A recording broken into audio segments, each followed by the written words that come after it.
그리고 또 한 가지 지금 독서에 관해서 조금 나누고 싶었던 내용이 뭐냐면은 우리나라 우리 부모님들은 아이들이 책을 읽어야 된다는 강박관념이 맞아요. 굉장히 강하세요. 맞아요.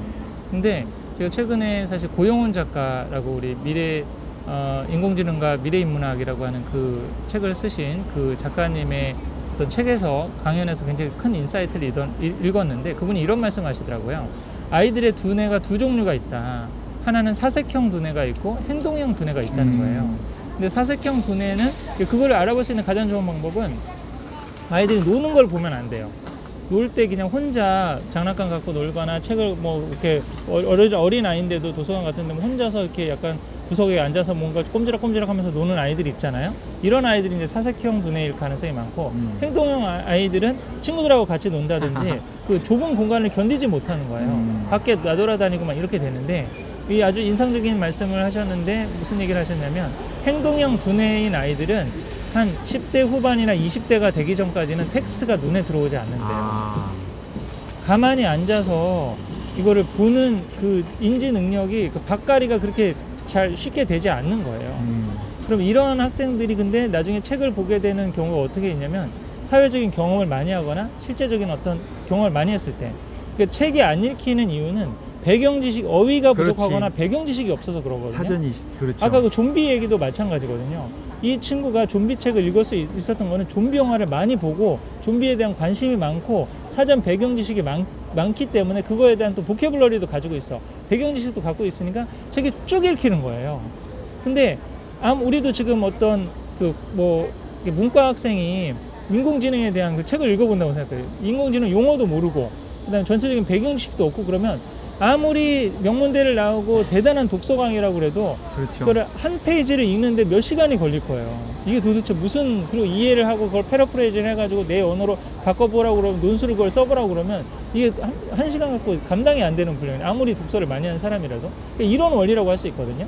행동형인 아이들은 삶의 체험이나 인간관계에 있어서의 어휘력이나 배경 지식을 늘려줘야 된다는 거예요.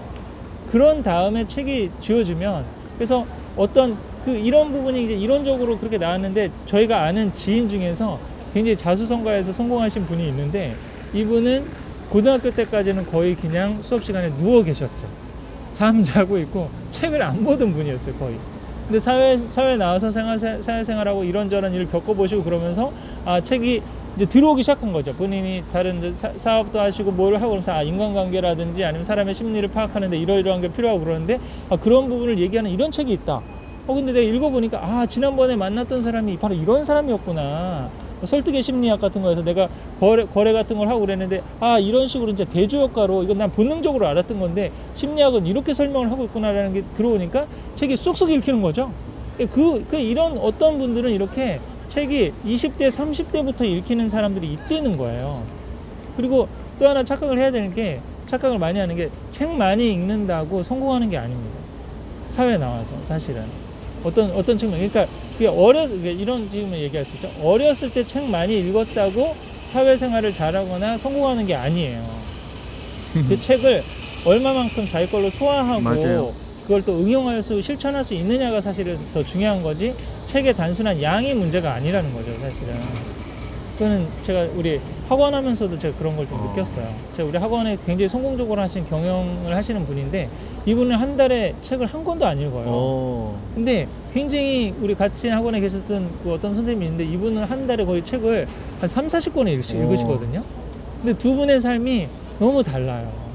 그래서 한 분은 진짜 굉장히 자신감 있고 나름대로 성공의 삶을 살고 계신데 한 분은 책을 많이 읽으시는데도 그게 삶 가운데 잘 적용이 안 되더라고요. 그게 저는 사실 너무 안타깝고 그랬었거든요. 근데 어떻게 보면 행동형인 아이들마다 책을 읽어야 될 그 때와 타이밍이 사실 읽는 게 아닌가. 사색형인 아이들은 일찍 조기 어떤 독서 방법론을 시키고 논술 같은 거 시켜도 쭉 따라올 애들이 있거든요. 근데 그렇지 않은 아이들은 사실 때가 될 때까지 또 그 때라고 하는 게 아까 그 본인이 관심 있고 좋아하는 주제를 찾을 때까지 그때까지 조금 기다려주고 억지로 책을 들이민다든지 아니면 책을 읽었으면 좋겠다라는 마음으로 아이들을 그렇게 좀 책 읽어 중심으로 대부분 성공한 사람들은 책을 다 읽었으니까 무조건 책을 읽어야지 이렇게 된다라고 하는 그 기계적인 공식적인 어떤 책 읽기에 적용을 하지 않고 아이의 어떤 그 두뇌 유형이라든지 좀 고려를 해서 사실은 하면 더 이게 평안한 독서 또 성과가 나는 독서가 되지 않을까 그런 생각을 합니다. 네, 공감합니다. 네.